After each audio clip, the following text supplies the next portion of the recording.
चला तर आपण बनवूया साबुदाण्याची खीर.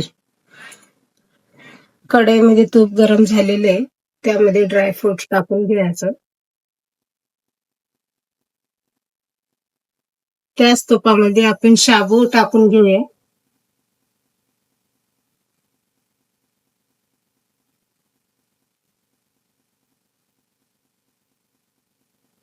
त्यामध्ये आपण दूध टाकून घेऊया.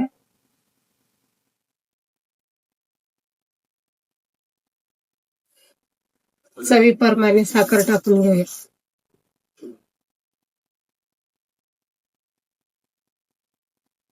ड्रायफ्रुट्स थोडेसे टाकून घेऊया.